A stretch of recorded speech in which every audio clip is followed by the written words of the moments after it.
Estás escuchando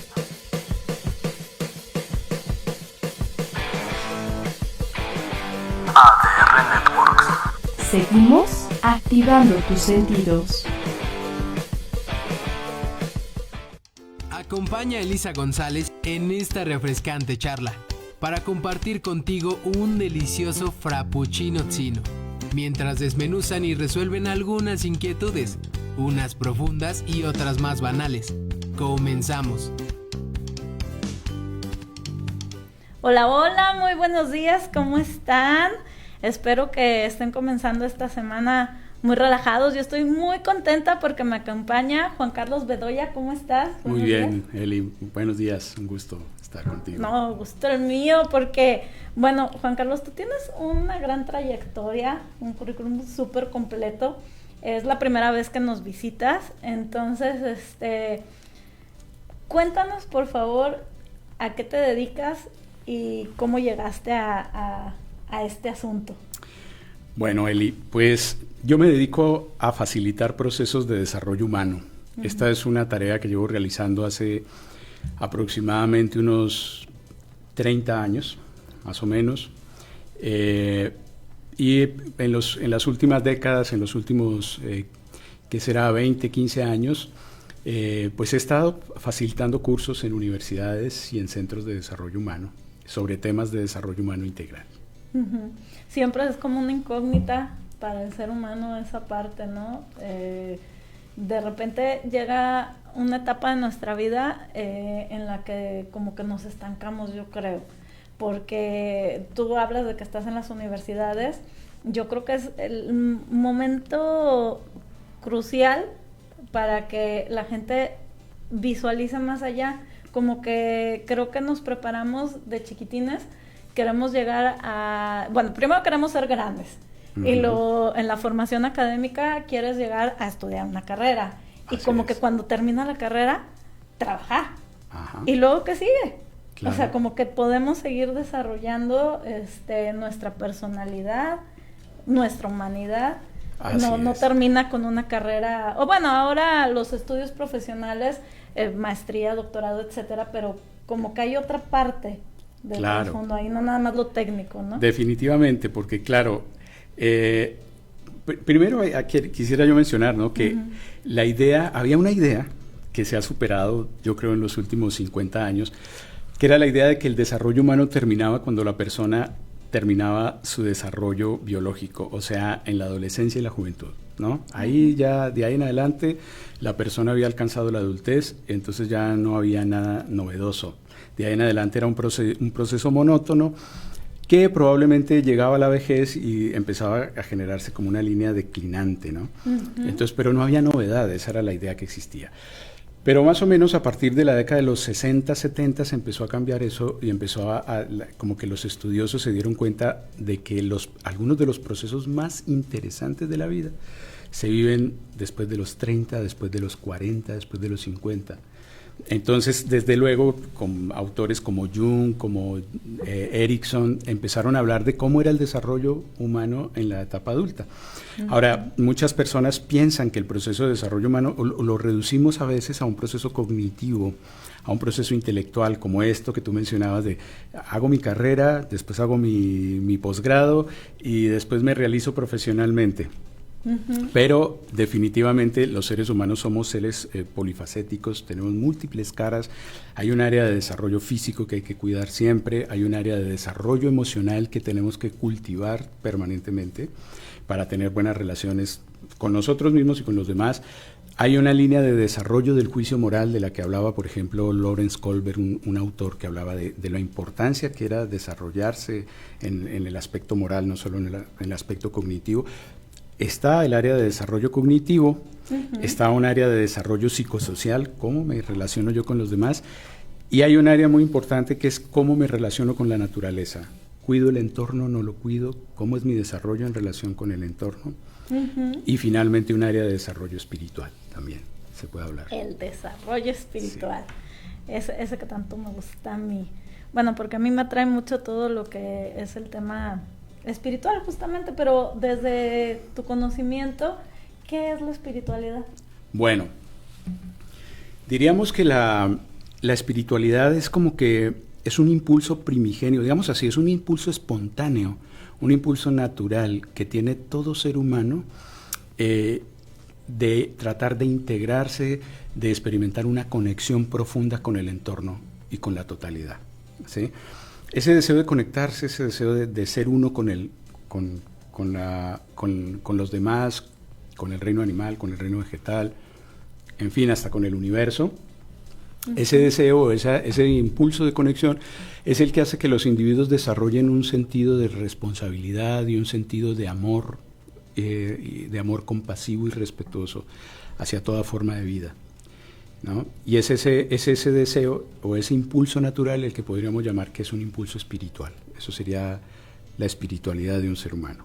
Ok, pues es una definición como bastante amplia, creo yo, porque se entiende muy claramente, no son palabras así como ajenas, que uno diga no, pero ¿cómo puede definirse un desarrollo espiritual? O cómo se lleva a cabo, ¿no? Sí, es muy, muy interesante tu pregunta, Eli, porque la gente a veces relaciona lo espiritual necesariamente, por ejemplo, con Dios o con el espíritu. Uh-huh. Pero sucede que en las últimas décadas han aparecido muchos pensadores que son ateos, pero que defienden la espiritualidad y que ellos se declaran a sí mismos profundamente espirituales, ¿no? Es el caso de Luc Ferry, de Bergeret, de Comte Esponville, un autor francés. En España también hay algunos pensadores que van por esta corriente y ellos dicen lo siguiente, nomás para que esto es curioso, ¿no? Dicen, uh-huh, yo no creo en Dios, yo soy ateo, soy materialista, pero creo que el siglo XXI tiene que ser un siglo profundamente espiritual y si no nos vamos a extinguir. Entonces cuando tú les preguntas a ellos ¿cómo es una vida profundamente espiritual? Ellos te dicen, una vida profundamente espiritual es una vida con un profundo sentido de conexión hacia todos, hacia todo, donde nosotros podamos hacer relucir los valores más elevados que tiene el ser humano, como es el amor, la compasión, el respeto hacia los demás, la humildad, dicen ellos. Uh-huh. Entonces, desde esta perspectiva tan abarcante, en la espiritualidad cabe hay espiritualidad religiosa, hay espiritualidad no religiosa, hay una espiritualidad centrada en la naturaleza, hay una espiritualidad que está centrada en el amor a los semejantes, hay una espiritualidad atea como las de estos señores, pero lo valioso es que se abogue por buscar en lo más profundo de nosotros nuestros sentimientos más elevados y la responsabilidad implicada en esos sentimientos, el sentido de interdependencia con los demás, de conexión con el otro, uh-huh, de no considerarnos aislados, sino conectados con el otro y actuando responsablemente a favor de ellos y del mundo, ¿no? Uh-huh. Esa interdependencia prácticamente hace referencia a cómo afectan nuestras decisiones y acciones. Así es. A los demás. Bueno, sí, qué bueno. Pues mira, la interdependencia es eso que tú dices, soy consciente hasta qué punto lo que yo hago está afectando al otro. Cuando tiro un papel por la ventana del auto, cuando yo empiezo a considerar al otro, cuando uh-huh, salgo, dejo de estar, digámoslo así, encastrado en mí mismo y empiezo a pensar no solamente en mis ideas, mis proyectos, mis intereses, lo que quiero hacer, sino pienso en la gente que está alrededor de mí, empiezo a desarrollar interdependencia. Uh-huh. Empiezo a ser considerado con el otro y cambia mi manera de proceder, ¿no? Si voy conduciendo el auto y hay una persona que quiere cruzar la calle y está esperando a que yo pase, pero yo voy a doblar a la derecha, antes de llegar ahí yo ya le pongo las direccionales para que él sepa que yo voy a doblar, entonces él ya sabe que puede cruzar la calle, que no tiene que esperarme. Uh-huh. Eso es un acto de cortesía basado en la interdependencia. Ahora, la interdependencia es una palabra que Occidente la ha importado del budismo, y en el budismo la interdependencia es la idea de que todo está conectado con todo, ¿no? No hay nada que esté aislado, nada está separado. Wow, eso está padrísimo. Ahorita que estábamos mencionando, bueno, tú estabas explicando de espiritualidad y mencionaste también la religión y las personas que se dicen espirituales, pero no necesariamente creen en Dios. ¿Nos podrías poner un contexto como más puntual de qué diferencia hay entre espiritualidad y religiosidad? Ah, claro, sí.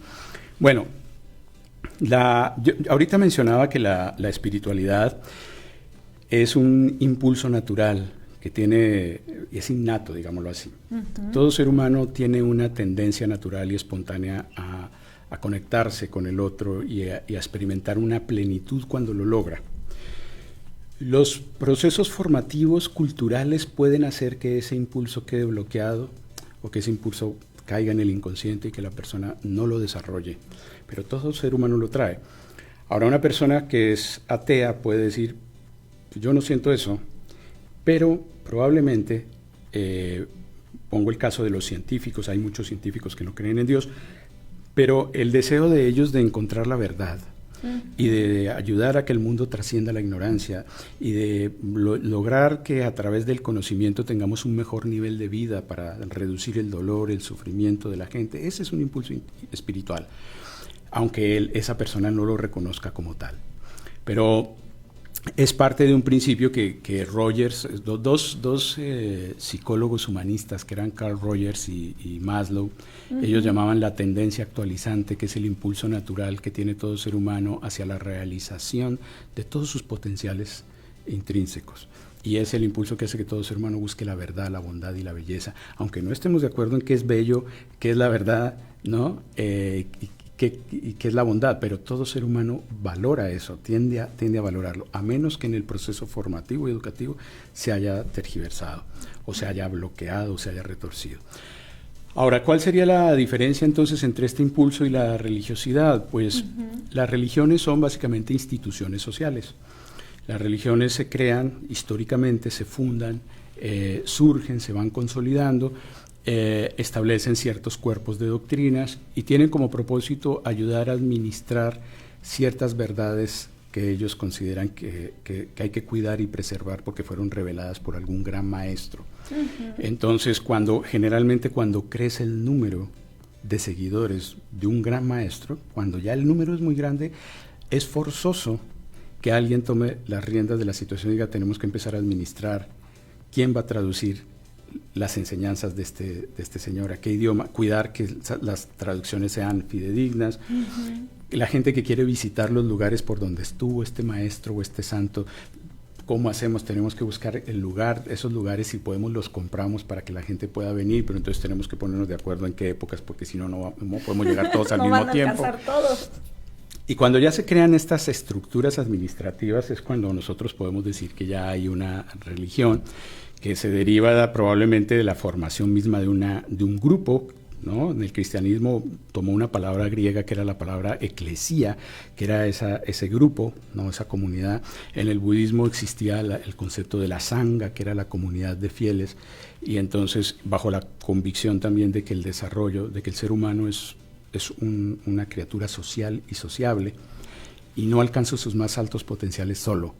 Entonces es en la interacción con el otro como nosotros podemos sacar lo mejor de nosotros mismos a través del roce social. ¿Sí? Si yo no tuviera problemas con los demás, no desarrollaría mis mejores potenciales y no lograría llegar a ser la persona que puedo llegar a ser. Si no es porque el otro es distinto a mí, pone a prueba mis ideas, mis procedimientos, mis maneras de hacer las cosas, y así es como vamos evolucionando, ¿no? Evoluciona la conciencia, digámoslo así. Paciencia. Claro. Sí, los distintos temperamentos, todo eso juega un papel importantísimo para poder evolucionar.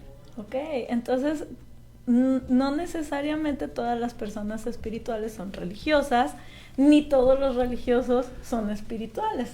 No, claro, por supuesto, porque también tenemos lamentablemente ejemplos que, bueno, no hay que centrarse mucho en esos ejemplos, pero ha habido los ejemplos, ¿no? De personas que eran profundamente seguidores de una doctrina religiosa, pero que en sus conductas eran muy poco fraternales, ¿no? Entonces condenaban a otros, los condenaban a la hoguera y así. Entonces ahí falta un sentido de espiritualidad, ¿no? Que dicen candil de la calle, oscuridad de la casa. Sí, puede ser, claro. Juzgando ya al de al lado, pero...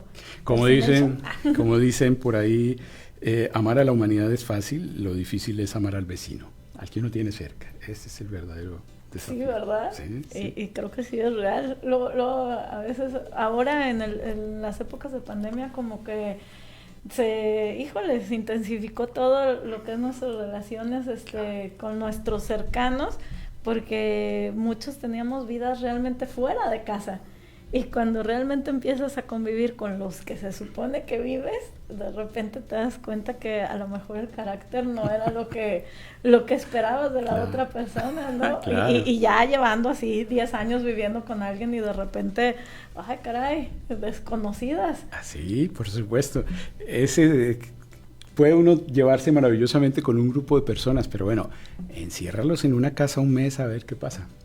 Y van a salir chispas. ¿No? Claro. Pasa lo que con el Big Brother, ¿no? Ah, sí. La casa del Big Brother. Y como antes también de este tema de la pandemia te decía, ¿no? Que si querías conocer a alguien, viajaras con la persona. Sí, claro. Y sí, porque ya fuera de tu zona de confort, Claro. y con ciertas situaciones, porque cuando te vas de viaje luego de repente te suceden cosas que no están dentro de un itinerario y te das cuenta quién es flexible, Claro, quién no, claro. quién es propositivo, Exacto. quién sí respeta a los demás y quién no. Y bueno, volviendo a lo del tema de la espiritualidad y del desarrollo humano, entonces hay técnicas, hay herramientas que nos sirven para desarrollar esa espiritualidad. O sea, ¿cuál sería como tu consejo, por ejemplo, una persona, cómo puede seguir desarrollando su espiritualidad? Sí, porque ahorita hubo 1000 cursos en línea pues aprende a hacer un diseño, aprende a hacer un bordado, pero sé que también hubo de meditación y de otras cosas. Claro. ¿Cómo puede buscar uno ese desarrollo espiritual? ¿En qué tipo de cursos o cómo sería tu consejo? Yo considero que lo que yo he podido concluir en los años que llevo trabajando en esto es que el área de desarrollo espiritual, porque tenemos varias áreas, ¿no? Que las mencionábamos hace un rato, ¿no? Área de desarrollo físico, emocional, intelectual o cognitivo, moral, psicosocial, espiritual. Yo considero que el área espiritual es la más abarcante de todas, las integra a todas las demás. ¿Eso qué significa? Que para poder tener un desarrollo espiritual, el individuo necesita tener despierta su conciencia. Que el desarrollo espiritual implica justamente un desarrollo de la conciencia, una expansión de conciencia, y la conciencia tiene dos componentes, vamos a decir, un componente receptivo o pasivo o yin, para ponerle un nombre, que sería la capacidad de darme cuenta de las cosas. La conciencia es que qué tan capaz, qué tan sensible soy yo para darme cuenta de los efectos que tiene lo que yo hago, lo que los demás hacen, lo que está pasando, darme cuenta de cuál es el origen de los problemas, dónde está la problemática, qué es lo que hay que hacer, ¿no? Pero ese es el darme cuenta, esa es la parte pasiva. La parte activa está en, a partir de lo que yo me di cuenta, ahora cómo voy a intencionar mi vida y qué es lo que voy a hacer, cuáles son mis propósitos. Y entonces ahí viene la parte yang, activa, propositiva, que es cómo cambio mis conductas, cómo cambio mi manera de ser a partir de aquello de lo cual yo me di cuenta. Entonces, la conciencia involucra más cosas, ¿no? Pero para poder hacer eso, ahí queda involucrado todas las áreas de desarrollo humano. Porque para que un individuo pueda tener esa capacidad receptiva, estar sensible y darse cuenta de lo que sucede, y luego tener la capacidad de transformarse y cambiar su manera de ser para ser consistente con lo que él se ha dado cuenta, necesita tener un buen sistema nervioso, necesita tener un buen sistema endocrino, necesita respirar bien, dormir bien. Por lo tanto, tiene que tener cierta lucidez que es resultado de sanos hábitos de vida, una buena alimentación, saber dormir, hacer un ejercicio mínimo diario, por lo menos caminar, que es lo fundamental que necesita el ser humano. Algo integral, tú lo acabas de decir. Es cuidar el cuerpo. Tiene que la persona cuidar sus emociones, porque lo que generalmente nos sabotea para poder ser como queremos ser, porque yo conozco personas que dicen, no, es que yo quiero ser más paciente con mis hijos, o yo quiero ser más tolerante con las personas, ser menos criticón, en fin. Pero el principal obstáculo para hacerlo son las emociones. Es decir, que apenas se te presenta una alteración de tus emociones, ya en ese momento todos esos propósitos se van. Ni te acuerdas que tenías ni un te propósito. acuerdas, claro. Entonces, la persona tiene que entonces saber equilibrar sus emociones. Pero para poder equilibrar las emociones, la persona tiene que elegir nuevas formas de pensar, formas más sanas, tener higiene mental, porque el pensamiento es una fábrica de emociones. Las emociones que nosotros tenemos frente a un suceso no dependen del suceso, dependen de yo, qué significado le doy al suceso, cómo yo me tomo el suceso, cómo me tomo lo que esta persona me dijo. Esa estructura mía, ese modelo de pensamiento que yo tengo y esas creencias que yo tengo, definen qué emociones son las que yo voy a tener. Entonces hay que cuidar también la parte cognitiva, cuáles son mis formas de pensamiento, cuáles son mis creencias. Pero además, lo más interesante de eso es que si algo han comprobado la psicología positiva en los últimos 20 años, que lleva existiendo 21 años, ya vamos para 22, es que cuanto más alineados estén esos pensamientos con fortalezas de carácter, es decir, con virtudes o valores, más sana es la persona. Es decir, lo ideal es que nuestros pensamientos estuvieran alineados con los valores que queremos practicar. Si una persona quiere tener prudencia, justicia, fortaleza, amor, templanza, sus pensamientos deben seguir esas características. Si la persona no piensa, sus pensamientos no se alinean con esos valores. Yo quiero ser prudente, pero mis pensamientos son bien imprudentes. Yo quiero ser amoroso, pero mis pensamientos son terribles. Ando aquí en mi mente, todos los demás son unos pobres X cosa. Entonces, es muy difícil que yo pueda alinearme en un proceso espiritual. Okay. Entonces, digamos que la base sería la congruencia. Es una alineación total de todas las áreas de desarrollo humano hacia los valores más altos, que son la parte espiritual. El amor al otro, el respeto al otro, la conexión con el otro, el sentido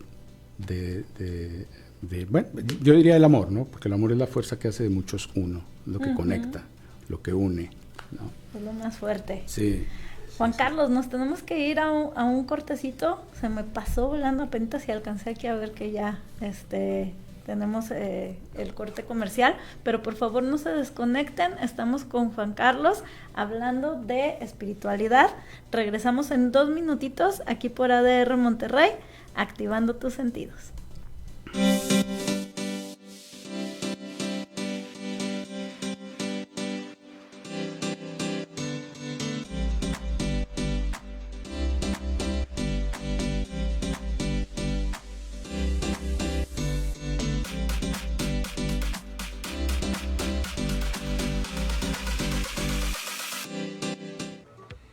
ADR te mantiene al día. ADR Networks MX te orienta. ADR Networks te da terapia. ADR Networks te acompaña. ADR te divierte. ADR Networks, seguimos activando tu energía. ADR Networks tiene magia y no necesita trucos. ADR Networks protege tus emociones. ADR siempre cerca de ti. ADR Networks te mantiene en equilibrio. ADR Networks te da la mano. ADR Networks sigue activando tu espíritu. ADR Networks te entiende. ADR Networks siempre va a estar contigo. ADR Networks aclara tus dudas. En ADR Networks, creer es crear. ADR Networks te sigue a donde vayas. ADR Networks te unifica. ADR Networks te conecta. ADR Networks te recuerda que no estás solo. ADR Networks te seduce. ADR Networks te cultiva. ADR Networks activa tus neuronas. ADR Network te impulsa y te sorprende. ADR te entretiene. ADR Networks te asesora. ADR Networks te sensibiliza. ADR Network te informa. ADR es responsabilidad social. ADR Networks te protege. ADR Network te motiva. ADR Networks te muestra la verdad. ADR Networks te vibra. ADR Networks te guía. ADR Networks se preocupa por el medio ambiente. ADR Networks expande tu conciencia. ADR Networks te incluye. ADR Networks te sana. ADR Network analiza. ADR Networks te prepara. ADR Networks te sorprende. ADR Networks te mueve. ADR Networks te ilustra. ADR Networks forma opinión. ADR Networks sigue y seguirá activando tus sentidos. ADR Networks agradece tu preferencia.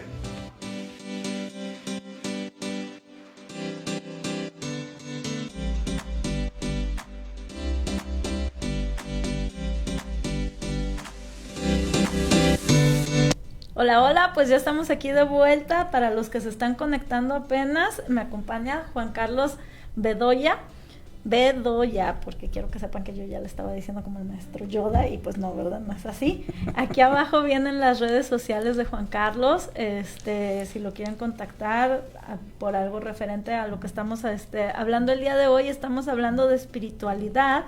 Juan Carlos es un especialista en desarrollo humano prácticamente, ¿verdad? Y antes de irnos al corte estábamos, bueno, ya saben cómo soy yo de curiosa, y entonces estaba preguntando que cuál era la diferencia entre la espiritualidad y la religiosidad. El programa está aquí grabado y ya saben que lo pueden ver aquí en ADR Monterrey. Y pues nos quedamos en que nos estabas explicando que para un desarrollo espiritual debe de ser algo integral, que debes de trabajar también físicamente, y tus pensamientos, o sea que las emociones son el reflejo de tus pensamientos. Y mencionabas la psicología positiva. Así es. Yo había escuchado psicología gestáltica, psicología otra. ¿La psicología positiva es una corriente aparte? Sí, sí, okay. La fundó Martin Seligman comenzando el milenio. Uh-huh. Él era el presidente de la Asociación de Psicología Americana y reunió un equipo y fundó la psicología positiva para centrarse en la salud psicológica más que en la enfermedad psicológica, y a estudiar todas las áreas, todos los aspectos positivos del desarrollo de la psicología, ¿no? Ok, entonces, sí. Bueno, por ejemplo, a mí que me encanta todo este tema de energías y así, me gusta mucho el tema de los decretos y las afirmaciones. ¿Está respaldado en algo esto de hablarse a uno bonito en el tema de la psicología positiva? De la psicología positiva. Mira, la psicología positiva ha hecho, te voy a explicar más o menos, voy a comentar más, quiero exponer un poco esto, seguramente quizás muchas personas que nos ven o que nos escuchan ya lo saben, pero la psicología positiva intenta hacer una fundamentación científica de toda el área que favorece la salud psicológica de la persona, y en cierta medida entronca muy bien con lo que había planteado la psicología humanística, con Rogers, con Maslow, en la década de los 50. A mi modo de ver, la psicología humanística es todavía más abarcante que la psicología positiva, tiene fundamentos filosóficos mucho más profundos, pero hay algo que hace la psicología positiva que es valioso, es una ayuda, y es que buscan dar un respaldo y un soporte científico a toda el área de la psicología positiva. Entonces, quieren estudiar el florecimiento humano, cómo se produce el florecimiento humano, qué factores deben integrarlo, quieren estudiar qué es la felicidad, es uno de los factores, qué son los procesos de flujo, de flow, de los que hablaba Mihaly Csikszentmihalyi, y quieren estudiar la parte espiritual también de las personas, la búsqueda de sentido, y sobre todo hay un área muy importante que es el estudio de las fortalezas de carácter, que hoy en día se considera que las fortalezas de carácter son las principales defensas que tiene un ser humano, sus principales defensas psicológicas. Okay. Una persona que desarrolla fortalezas de carácter es una persona que tiene digamos, un sistema inmunológico muy poderoso contra las vicisitudes que le pone la vida, contra situaciones difíciles que suelen ser duras psicológicamente, y las fortalezas de carácter son como la mejor barrera protectora. ¿Qué son las fortalezas de carácter? Pues son básicamente las virtudes. Ellos investigaron más o menos 6, luego las analizaron, hicieron una descomposición de cada una y tienen una lista de 24 fortalezas de carácter que son importantes para la vida de las personas. ¿no? Y entonces, que se supone que cada quien puede desarrollar. Que cada persona puede desarrollar, claro, como el desarrollar el sentido del humor, desarrollar la resiliencia, que es la capacidad para levantarse de las pruebas difíciles, desarrollar fortaleza interior. Hay muchas fortalezas de carácter que son fundamentales para el despliegue de los potenciales de las personas. Oye, Juan Carlos, y hablando ahorita de cómo desarrollar la espiritualidad, bueno, tú mencionabas que ya llevas años dando clases en la universidad y tal, pero ¿das cursos privados? Sí. ¿Sí? Sí. Hay un proyecto que justamente ahorita estoy impulsando, que es un proyecto personal que he creado, me apoyan algunas personas, me apoya ahorita Karina Sánchez. Entonces, se llama La Séptima Dirección. Y es un proyecto en donde particularmente aquí sí me he querido enfocar más en la parte espiritual. Lo mío ha sido siempre buscar un desarrollo humano integral, comprender los procesos de desarrollo humano, entenderlos de una manera amplia, siguiendo el enfoque integral, que también es todo un enfoque que existe hoy en día. Pero en este momento he tenido el deseo de concentrarme un poco, darle fuerza a esta parte del desarrollo de la espiritualidad. Y entonces he creado así un proyecto, ¿no? Especialmente para eso. ¿De qué se trata este proyecto? Bueno, el proyecto es básicamente, se llama La Séptima Dirección. Es un proyecto dedicado a hacer retiros, hacer cursos, retiros filosóficos, reflexivos, en torno a la espiritualidad, que no tengan un enfoque estrictamente religioso, es decir, donde pueda participar personas que no necesariamente siguen una vida religiosa, pero donde podamos llevar una disciplina de vida en el sentido de levantarnos temprano, hacer gimnasia, hacer ejercicios de reflexión, compartir grupalmente y crecer juntos, porque considero yo que el ser humano, para poderse desarrollar espiritualmente, sí necesita de una relación codo a codo con el otro, ¿no? Se necesita crear esa red, ¿no? Esa red social.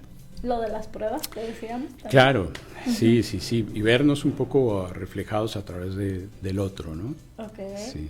Y mencionaste que se llama La Séptima Dirección, es el nombre del proyecto. Sí. ¿Y por qué? ¿Por qué se llama ¿Por qué La Séptima Dirección? Sí. Bueno, para poder hablar de La Séptima Dirección, naturalmente partimos del hecho de que hay otras 6, ¿verdad? Entonces, esto viene de una reflexión antigua que existe dentro de las escuelas de misterios antiguos, ¿no? Y es que hay como niveles de conciencia, y podríamos representar esos niveles de conciencia diciendo que existe el ser humano mineral o el humano mineral, existe el humano vegetal, existe el humano animal y existe el humano humano. Bueno, ¿cómo es el hombre mineral? El hombre mineral es, como el nombre lo indica, es una persona que no está demasiado preocupada por la vida, que su fuerza dominante lo impulsa hacia abajo, es decir, es un movimiento de la fuerza de gravedad, lo retiene en un punto, no le interesan los temas filosóficos, no le interesa el mundo, entonces el individuo vive básicamente un ensimismamiento. Solo existe. Y existe. Así, digámoslo así, como tú lo acabas de expresar. El hombre vegetal es un ser que, igual que el mineral, tiene una fuerza que lo jala hacia abajo, un movimiento vertical descendente, pero agrega a ese movimiento vertical descendente un movimiento vertical ascendente. Porque las plantas, su raíz se profundizan cada vez más para que su tallo pueda ascender cada vez más. Pero ¿cuál es el propósito fundamental? Es nutrirse y reproducirse. Y esa es básicamente la preocupación del hombre vegetal. Comer y tener sexo. Comer y reproducirse. Es una vida muy básica. Básicamente es lo que le interesa. Se centra mucho en el hedonismo, esta visión. Pero existe también el hombre animal. Vamos a llamarlo ahora sí, el humano animal. El humano animal agrega a las dos dimensiones que acabamos de ver, al desplazamiento vertical descendente, al desplazamiento vertical ascendente, agrega un movimiento hacia adelante, hacia atrás y hacia los lados. El animal realiza esos desplazamientos porque el animal es preponderantemente una criatura territorial. Okay. Por lo tanto, el interés fundamental del hombre animal ya no es solamente estar, comer, reproducirse, sino proteger un territorio. Y entonces ese territorio está representado por lo que él quiere, por sus conquistas. El hombre animal quiere acumular propiedades, quiere acumular bienes. Básicamente no me refiero solo a bienes materiales, quiere acumular conocimientos, quiere tener. Fundamentalmente tener conocimientos, tener reconocimientos, tener el cariño de otros, tener propiedades, etcétera, y es territorial en relación con esas posesiones. Ahí tenemos entonces 6 direcciones, una ascendente, una descendente, y los 4 puntos cardinales, o hacia adelante, hacia atrás, derecha e izquierda. Y el humano realiza un movimiento, es el que busca hacer un movimiento que no hacen ninguno de los otros, y es el movimiento hacia el centro. El movimiento hacia el centro es la 7ª dirección. Y el movimiento hacia el centro es la mirada introspectiva y la búsqueda profunda del ser interior. Ya no es un movimiento espacial, es un movimiento metafísico que se lleva a cabo en aras de descubrir nuestro verdadero ser y descubrir quiénes somos, de dónde venimos y para dónde vamos, que son las preguntas que se derivan de ese sentido existencial que tiene toda conciencia despierta. Entonces, esa es la 7ª dirección. Entonces, la 7ª dirección es básicamente un proyecto para estimular a las personas que quieren hacerse esas preguntas. ¿De dónde vengo? ¿Para dónde voy? ¿Por qué estoy aquí? ¿Cuál es el sentido profundo de la vida? Que son preguntas que ya no son para conseguir el pan del otro día, ¿no? Para eso tenemos una mente que se llama la mente inferior, y tenemos la mente superior que se hace las grandes preguntas filosóficas y trascendentales. La mente inferior solamente se preocupa por sobrevivir. ¿No? Es como que lo más mundano, lo más... Claro, sí. El día a día de la humanidad, digamos. Claro, cómo tengo casa, cómo tengo para comer, cómo sobrevivo, cómo mantengo mi trabajo, pero la mente superior es la que crea la ciencia y la filosofía, es la que se hace las grandes preguntas que arrojan respuestas. La mente inferior crea la tecnología a partir de los conocimientos de la mente superior, ¿no? Crea la tecnología para resolver justamente los problemas de la vida cotidiana, pero la mente superior no tiene una visión tan horizontal, es una visión hacia dónde voy, ¿no? Más centrada en la trascendencia, digamos. Sí. Y este proyecto, pues más bien sería como una escuela, digamos. Bueno. No es nada más como un curso, ¿o sí? No es un curso. O sea, yo creo que son temas que no es como que voy a una conferencia de 1 hora y ya. Claro, no, la idea es trabajar muchos encuentros, hacer numerosos encuentros en donde en cada encuentro podamos trabajar ciertos valores o ciertos temas, son temas distintos, ¿no? Que podamos llevar a cabo con esa visión, ¿no? Una visión integral, tratando de que no sea nada más una información intelectual, sino que sea algo que podamos vivenciar de alguna manera. Realmente la espiritualidad solamente puede vivenciarse o se lleva a la vida en la cotidianidad, es en la casa, en el trabajo, cuando salgo a la calle, cuando manejo mi auto, cuando me estoy en el mundo, ahí manejo la espiritualidad. En la práctica. En la práctica. Claro, hay disciplinas que favorecen el desarrollo espiritual, dependiendo del enfoque que la persona tenga. Por ejemplo, la devoción tal vez no sea una disciplina que busque un científico. Tal vez el científico no le resulte tan atractiva la vida contemplativa que llevaron algunos de los grandes místicos cristianos como Johannes Eckhart, el dominico, yo creo el más grande místico de la Edad Media, o como llevaba San Juan de la Cruz, o así, ¿no? Varios místicos, ¿no? Teresa de Ávila. Tal vez no le interese esa vida contemplativa, sin embargo, hay personas que sí, y entonces eso tiene un valor. Hay algunas personas que encuentran una paz interior haciendo una relajación. Entonces la relajación les puede ayudar.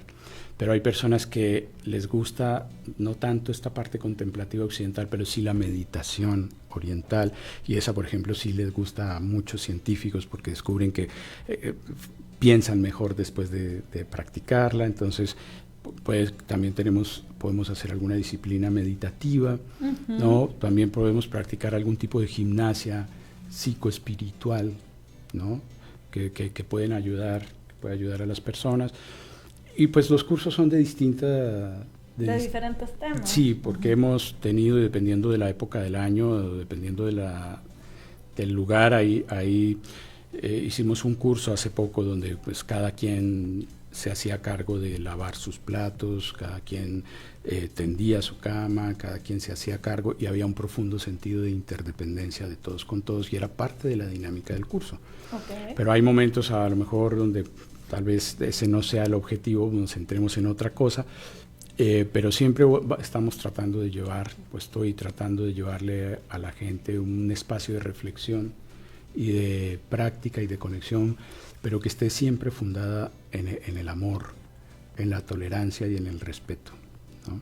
Okay. Sí. Y entonces, ¿a partir de qué edad recomiendas que se acerquen a la séptima dirección? O sea, la séptima dirección, ¿a quién va dirigido realmente? Bueno, va dirigido a público en general, pero ahorita nosotros estamos más centrados en adultos.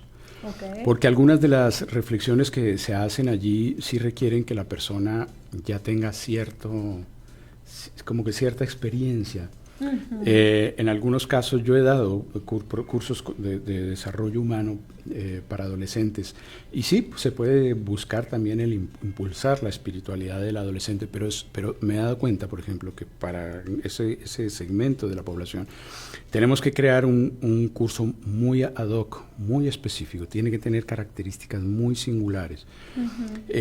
Cuando ya el público es más abierto, y donde ya pueden ir personas de 60, de 50, de 40, de 30, de 20, bueno, ahí está más fácil. ¿Sí? Entonces, generalmente no hay ninguna condición, salvo que sea mayor de edad, ¿no? Que también que pueda ir por su cuenta, ¿Y límite que de sea edad? Responsable, ¿no? No tenemos límite de edad, no tenemos límite de edad. Hay en algunos Porque dicen casos que chango viejo no aprende maroma nueva. Entonces, si alguien dice, oye, es que yo ya estoy viejito, pero todavía me interesa, yo sí quiero desarrollar mi espiritualidad. Muy bienvenido. Sí. Hay una frase que dice, el buen guía recibe a cada caminante en su propio sendero. Así que, bienvenidos. Hay un curso donde, por ejemplo, solamente había agua fría, era parte de la dinámica. Entonces, bueno, hay que ver que la persona en una condición así pueda. Pero no todos los cursos son así. Entonces, generalmente son cursos donde puede asistir cualquier persona. Sí. Pues eso suena fabuloso. ¿Y cuándo tendrían el siguiente curso? Bueno, el siguiente curso lo tenemos proyectado para el 10 y 11 de diciembre. 10 y 11. Estoy dudando con la fecha porque es allá afuera de cabina primer, nos dicen que sí. Sí, porque que quería confirmar porque es viernes y sábado. Viernes y sábado. Entonces sí, es el viernes 10, sábado 11 de diciembre. Y lo que vamos a tratar en ese curso es el significado iniciático de la Navidad. Entonces vamos a tratar de tomar la Navidad y darle ese valor profundamente espiritual, no necesariamente religioso, pero sí profundamente espiritual que tiene, porque es una fecha muy especial. Sí. Es una fecha extraordinaria, que ha tenido mucho valor y mucho peso en distintas tradiciones, no solamente dentro del cristianismo, ¿no? Sí, en diferentes corrientes. Juan Carlos, estamos como al límite del tiempo, pero está súper interesante este tema del taller, que va a ser el significado iniciático de la Navidad, ¿verdad? Así es. ¿Qué te parece si nos vemos aquí la próxima semana y nos platicas más de qué se va a tratar este taller? Y pues antes de despedirnos, un saludito a todos los que nos están viendo por ahí. Sebastián, saludos. Julieta, un abrazo. ¿Algún mensaje, alguna recomendación que le quieras dejar a la audiencia antes de despedirnos? No, solamente invitarlos una vez más a algo que no está muy de moda ahorita, pero que vale la pena. Es una invitación que da mucha salud mental, que es la congruencia entre los valores que nosotros decidimos practicar y los pensamientos, porque la gente siempre quiere ser congruente entre sus valores y lo que hacen, pero también es importante no solo entre lo que hacemos y lo que sentimos, sino en lo que pensamos, es decir, también ser fraternales en nuestro pensamiento. Es un desafío muy interesante, muy acorde a nuestros tiempos. Wow, es que esto se me hace que es como un tema para también otro programa, porque, o sea, no es fácil a veces dominar nuestros pensamientos. Es un desafío para la humanidad contemporánea empezar a hacerse dueña de sus propios pensamientos. Hay gente que ya lo ha hecho, ¿no? Sí. Ese era uno de los grandes desafíos de la escuela estoica. Okay. Entonces sí podemos. De hecho, yo he dado numerosas veces en universidad un curso que se llama Higiene Mental, y el propósito es ese: irnos haciendo dueños de nuestra mente, no que la mente nos atrape a nosotros, sino que nosotros nos hagamos dueños de ella. Wow. Y rápido, antes de irnos, realmente en esta época de tecnología, y que bueno, gracias a eso estamos aquí, llegando a muchas personas a través de las redes sociales, ¿crees que sí debería de ser limitado el uso de las redes sociales, de la tecnología, como para encontrar ese equilibrio y esa... Mira, cuando a mí esa pregunta ya me la han hecho varias veces, y mi respuesta es que la respuesta no es cuantitativa, no es qué tanto sí, qué tanto no, es cualitativa. Okay. Es decir, es como todo. Un martillo es una herramienta extraordinaria en manos de un ebanista, de un carpintero. En las manos de un niño de 2 años es un arma que lo puede matar a él mismo y romperle la cabeza a la mamá. Entonces, así son todas las herramientas que el ser humano crea. Hay que saberlas usar, hay que usarlas con sabiduría y hay que darles el mejor uso posible. ¿De qué se trata? Hay que usar las herramientas hay que elevar el uso de las cosas y ponerlas al servicio de ideales más altos. Ponerlas al servicio de cosas que hacen crecer a las personas, que nos hacen ser mejores seres humanos, que nos hacen trascendernos a nosotros mismos, que generan salud. Eso es lo que hay que hacer con las herramientas que tenemos. Entonces yo no hablaría de más o menos, de qué tanto lo limitamos o qué no, sino ¿cómo lo usamos? Conciencia. ¿Cómo lo vamos a usar? Ok. No, pues un gran mensaje. Muchísimas gracias por acompañarnos. Un gustísimo tenerte aquí. Y pues los esperamos la próxima semana. Los esperamos la próxima semana para que nos platicas del taller. Claro que sí. ¿Es taller o es un retiro? Sí, es un curso retiro. Es un curso, va a ser un curso breve porque ya es una época donde no se puede, no queremos alargarlo. Hemos dado cursos de 3 días. No, este va a ser de solo 2 días. 2 días. Pero sí, tenemos la intención de que sea en un lugar donde nos podamos aislar un poquito y vivir esos 2 días allí de reflexión filosófica. Maravilloso, pues que tengan una gran semana. Muchas gracias por acompañarnos. Muchas gracias, Juan Carlos. Muchas y nos gracias vemos a ti, aquí Eli. por ADR Monterrey. Hasta la próxima.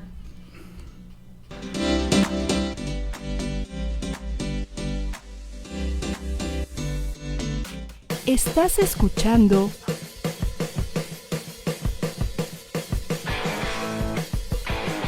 ADR Networks.